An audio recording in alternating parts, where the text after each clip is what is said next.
আপনাদের মাধ্যমে মুর্শিদাবাদবাসীর কাছে একটা আবেদন করতে চাই। আগামীকাল মুর্শিদাবাদের সদর শহর বহরমপুরের টেক্সটাইল কলেজের মোড়ে বেলা 2টোয় আমরা একটা সভার আহ্বান জানিয়েছি। সেই সভার উদ্দেশ্য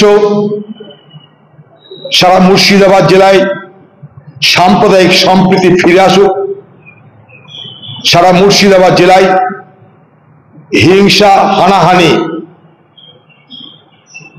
কোন রকম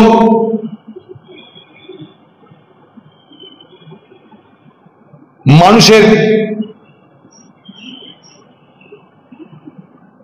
নিরাপত্তা বোধ যাতে না হয় এবং সর্বোপরি মুর্শিদাবাদ জেলার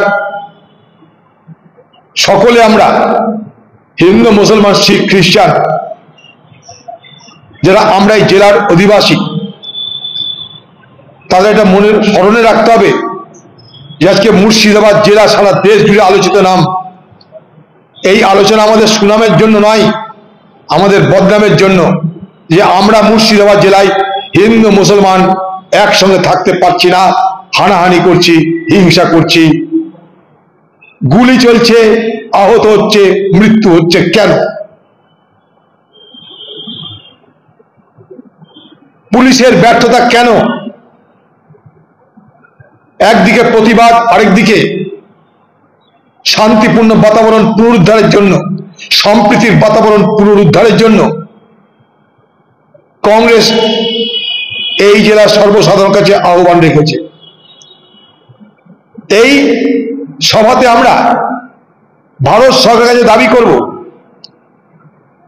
যে ওয়াকফ আইন, যা সংবিধান বিরোধী আইন বলে বিবেচিত হচ্ছে, এমনকি সুপ্রিম কোর্টেও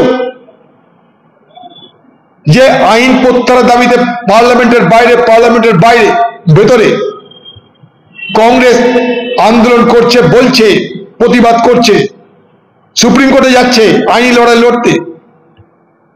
সেই ওয়াকফ আইন বাতিল করতে হবে আমাদের দাবি। আমাদের দাবি পশ্চিমবঙ্গে হাজার হাজার শিক্ষক শিক্ষিকা পশ্চিমবঙ্গ সরকারের অপদার্থতার জন্য, তাদের দুর্নীতির জন্য, তাদের স্বৈরাচারী মানসিকতার জন্য আজ তারা চাকরি হারা হয়ে এক অনিশ্চিত ভবিষ্যতের কিনারায় দাঁড়িয়ে আছে। সেই সমস্ত শিক্ষক শিক্ষিকাদের পুনরায় সম্মানের সঙ্গে, মর্যাদার সঙ্গে তাদেরকে শিক্ষা পদে বহাল করা হোক, এটা আমাদের দাবি থাকবে। আর আমরা দাবি করব পশ্চিমবঙ্গের মুখ্যমন্ত্রী 5 তারিখে আসছেন শামসেরগঞ্জে। এতদিন পর তার মনে পড়ছে শামসেরগঞ্জে আবার যাওয়া দরকার, ট্যুরটা বাকি আছে। সেই ভ্রমণ করতে যখন মুখ্যমন্ত্রী আসে তখন তাকে বলবো